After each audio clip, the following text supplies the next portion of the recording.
Hello, everybody. Hey, it's Greg Harrelson here with Century 21, the Harrelson Group, and my co-host Abe Safa, also with Century 21, the Harrelson Group, in down Myrtle Beach along the Grand Strand. And we got to talk with you again, with from another episode of the Myrtle Beach Real Estate TV. And as you can see on the screen right now, you'll see the title is Real Estate Market Showing Signs of Volatility. It has been one heck of a roller coaster ride, this real estate market. So Abe and I just want to talk about the numbers that we're seeing right now, maybe give you some of our opinions as to, what's likely to occur over the next couple of months. So let's go ahead and jump into it. Abe, welcome again.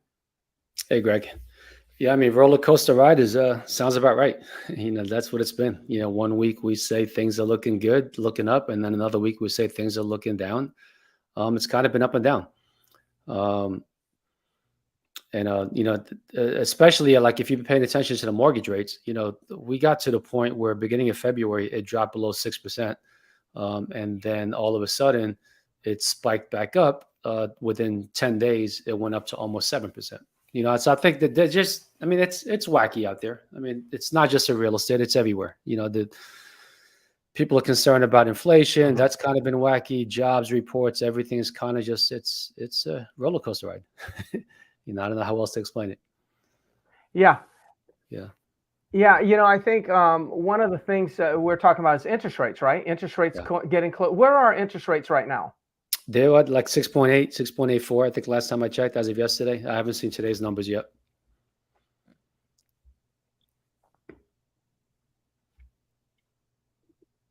Are you buffering there, Greg, or is there a delay in Can you hear me? I think we lost Greg. Yes, I mean interest rates, as I was mentioning, they dropped down to 5.99. So we dipped below 6% back on April 2nd, and we saw an immediate spike in buyer activity. Things were actually starting to get warm, and here comes Greg again. Things were really starting to heat up, and then all of a sudden, again, these last 2 weeks, it went all the way up to almost 7%. Yeah. And now, as of yesterday, Greg, I think it was like 6.8, 6.82, somewhere in that ballpark. And this is the national 30-year mortgage average.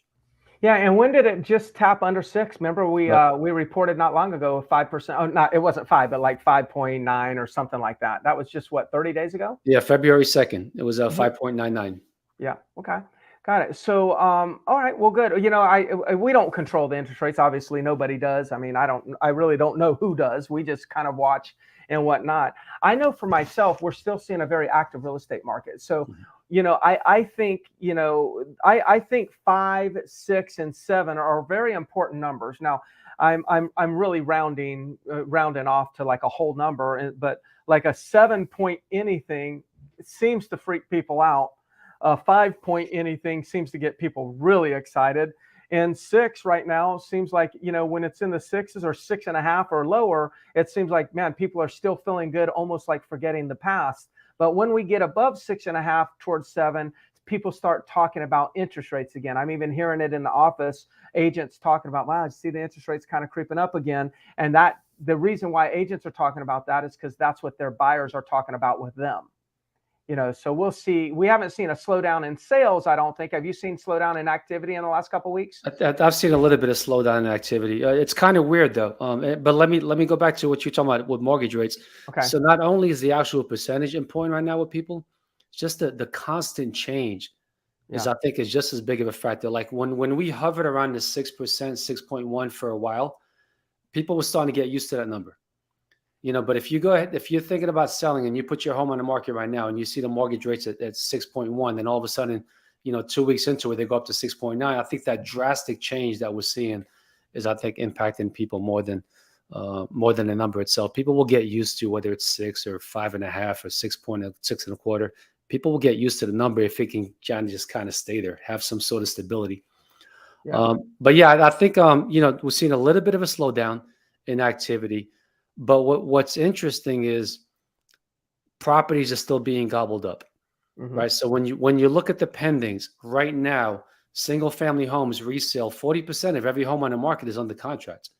So having a 40% rate on that is a very strong number, right? And when it comes to condos are 45%. We haven't seen a 45% pending number since July on condos, since July of last year. Yeah. So even though there seems to be things that are a little bit slower, stuff is still being gobbled up. People are still buying properties. Oceanfront condos are up to 38%, which means is out of all the properties that are on the market right now for oceanfront condos, 38% of them are under contract with buyers. All of those are very strong numbers, much like almost double what they would be in a normal market. Yeah. So like maybe you can explain like how can activity, just explain how activity can be down, but pendings and those numbers can be up. The biggest factor, the biggest variable there is inventory. Yes. Right. So if inventory was rising like it normally rises this time of year, those percentages would be lower. Right. So pendings have been strong relative to what's out there. But when you look at inventory, it's just not going anywhere. New listings hitting the market are actually on a national level. I haven't seen February's numbers. They're not out yet. On a national level, new inventory hitting the market, new listings hitting the market is even lower than last year. And last year was an extremely low number. So I think that's the one variable, Greg. If inventory doesn't go up, but more of the stuff gets pending, it's going to be a high percentage rate. Yes.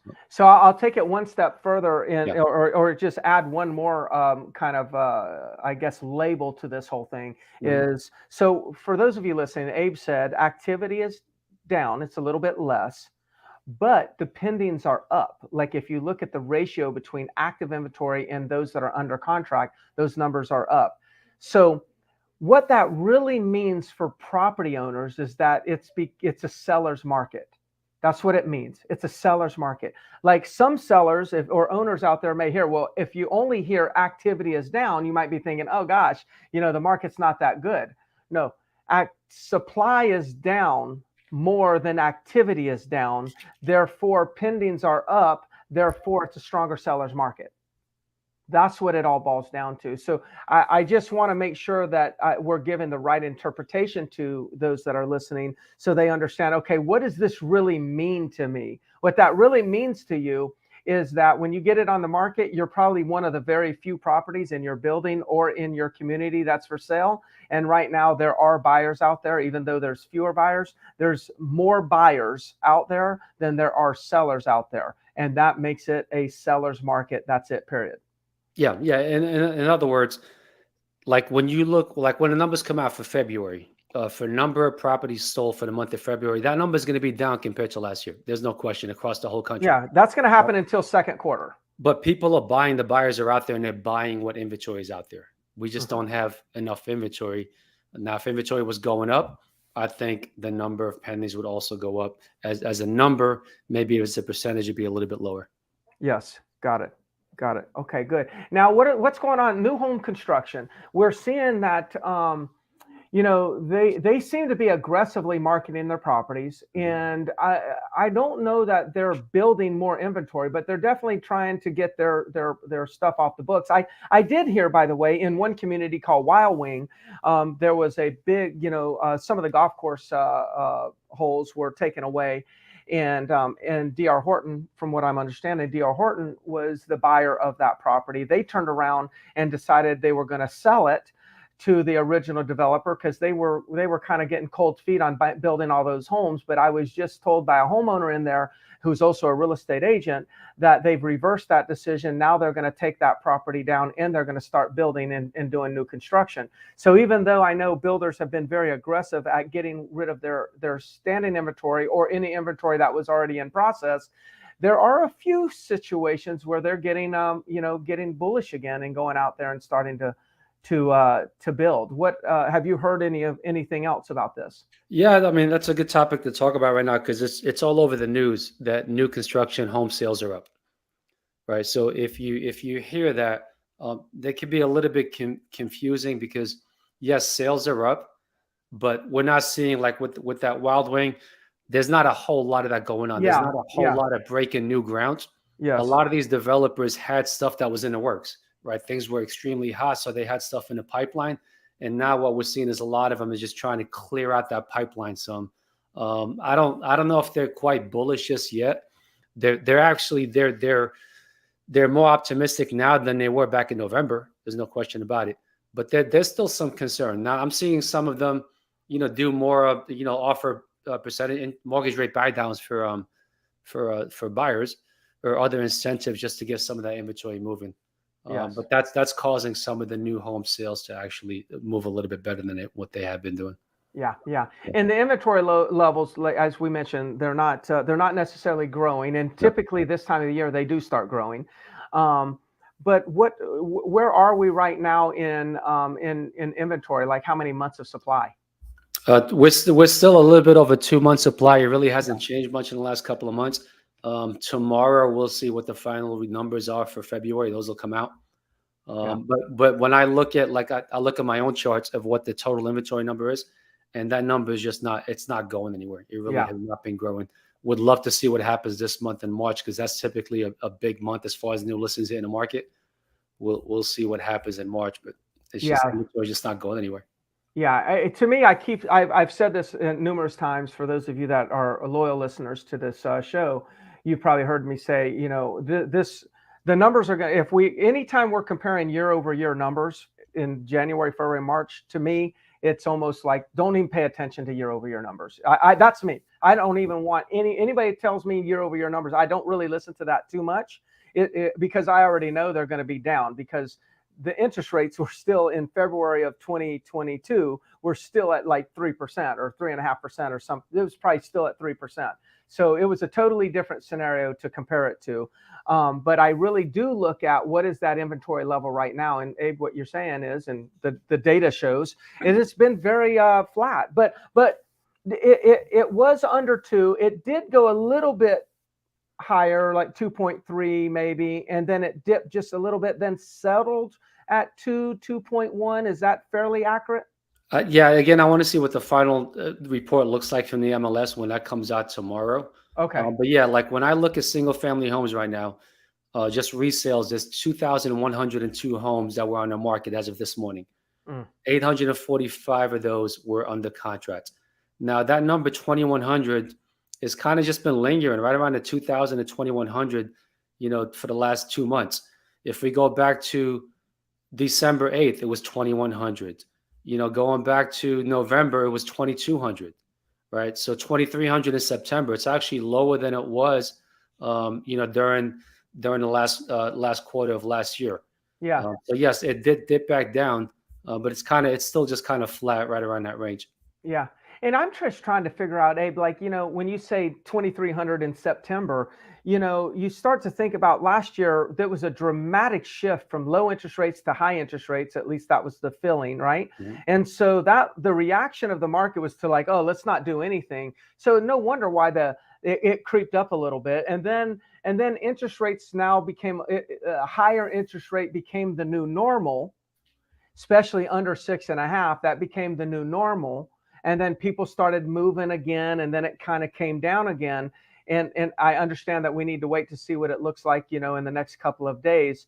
But I sense now, recently the interest rates going up above 6.5, to be determined what's going to happen. But if that didn't happen, I felt like we were kind of on this trend of buyers and sellers were starting to settle down and not really complain about interest rates, complain about the market. It was like, hey, we were accepting this as our new normal. If it hits 7 again, it's going to be all over the news, and that could be a challenge. But for sellers,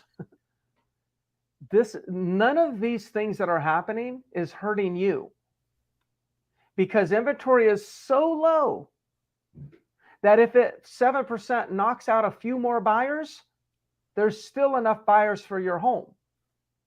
That's the interesting part of where we are today in the real estate industry. It's unlike any time of the last 28 years that I've been in business here locally in Myrtle Beach. It's never been the case. It's like interest rates go up. Oh gosh, the market's getting ready to drop. That's because inventory was piling up, but we do not have that. There's no hint of that. And we can't even figure, Abe and I don't know if it's ever going to be that way again. We're thinking 2 years and there might not be inventory. This might be the new normal, which for sellers could be very positive. Any final words or any last thoughts? Yeah, I mean, that was a good point at the end. Yeah, sellers have not been impacted in the sense prices are not going down. As No. long as that inventory level stays as low as it is, even if buyer demand diminishes a little bit, which it's going to fluctuate, but price, as long as the inventory stays as low as it is, prices have not come down. I don't see them coming down anytime soon. We have to see a big surplus of inventory to be able to drive prices down. Yeah. Yeah. We might not see higher highs, but we're just Mhm. we're not really seeing lower highs either, Right. so yeah, it's just a nice, stable market when we're talking to sellers. If we ignore everything that we've shared in these episodes and just narrowed it down to it's a seller's market. So if you are thinking about selling, you may want to reach out, talk to us. I am getting more people to give me a call and just inquire about what's going on right now.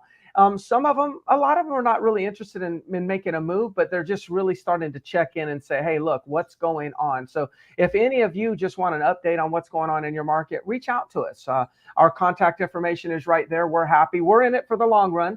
So whether you're selling now or selling 5 years from now, we're going to be here either way. So we'd love to start a relationship with you now and earn your business in the future if that's available to us. So Abe, thank you so much for bringing the information. I'm looking forward to the next week so we can see what these latest numbers look like in inventory, and then we'll report that to everybody. So thank you, Enjoy, everybody. Greg. Yeah. Thank you all Bye-bye. for watching.